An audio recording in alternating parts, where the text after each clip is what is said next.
Halo semuanya, Assalamualaikum warahmatullahi wabarakatuh. Perkenalkan, nama saya Kevin Rico. Saya dari Fakultas Teknologi Pertanian, jurusan Teknologi Industri Pertanian, Universitas Brawijaya, Angkatan 2021, dengan NIM 2151003071111006.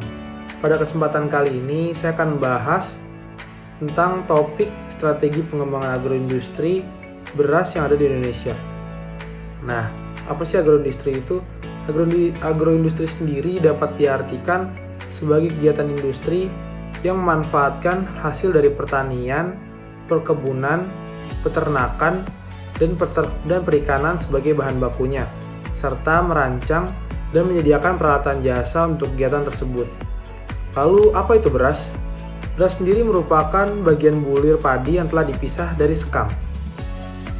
Indonesia sendiri telah menjadi salah satu negara dengan penghasil beras terbanyak di dunia, yaitu mencapai 77 juta ton per tahunnya.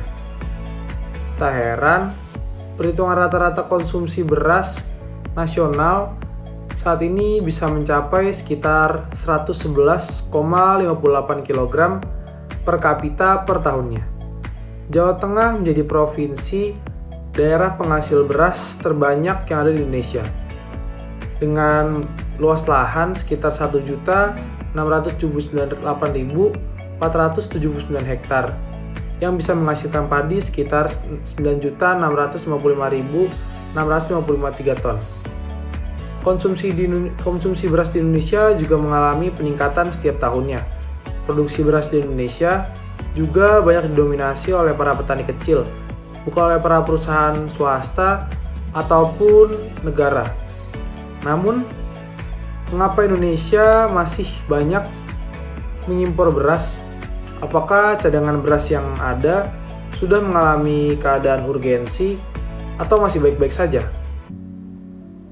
Dilansir dari data sementara BPS, Indonesia tercatat mengimpor beras dalam kategori premium sebanyak 16.555 ton sampai Juli 2021, atau jumlah ini senilai dengan 11,23 juta US dollar. Volume impor yang besar ini bisa lebih besar jika dibandingkan dengan volume impor di tahun 2020, yaitu sebanyak 15.543 ton. Pengimporan beras yang terjadi juga dapat berdampak buruk bagi harga beras yang beredar di pasar, karena pengimporan beras ini bisa berdampak dengan adanya penurunan harga beras. Para petani juga tentunya turut merasa kecewa terhadap sikap pemerintah karena dianggap tidak menghargai usaha para petani. Tidak hanya itu, masalah penurunan mutu pada beras yang ada di gudang Bulog juga menjadi salah satu hal yang perlu diperhatikan oleh pemerintah. Di tahun 2021 ada sebanyak 300-400 ribu ton beras di gudang Bulog yang berpotensi pada penurunan mutu. Apabila setengahnya saja tidak layak konsumsi, maka negara berpotensi mengalami kerugian sekitar 1,25 triliun. Bukan jumlah yang kecil. Penyerapan beras yang dilakukan pada Bulog tidak sejalan dengan kewenangan untuk menyalurkannya. Kondisi ini bisa menjadi kerugian bagi Bulog itu sendiri ataupun juga bagi negara. Tidak menutup mata masih adanya juga mafia beras yang berkeliaran di pasaran saat ini.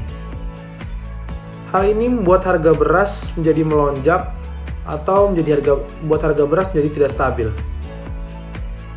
Tentunya hal ini bukan menjadi sebuah masalah yang biasa atau masalah sepele. Hal ini sudah menjadi keresahan yang dapat merugikan masyarakat luas.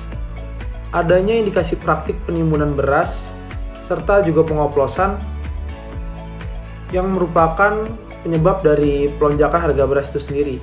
Strategi pengembangan yang dapat dilakukan adalah transparansi data dan pengelolaan data yang jelas saat mengkaji kebutuhan beras dalam negeri.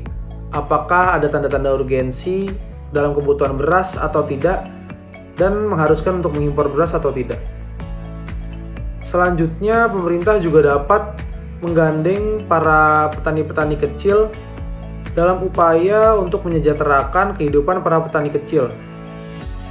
Lalu, upaya selanjutnya yang bisa dilakukan adalah dengan membuat regulasi dan pengelolaan yang jelas yang bertujuan agar tidak adanya lagi penurunan mutu pada beras yang bisa terjadi akibat ketidakjelasannya regulasi yang dibuat oleh pemerintah.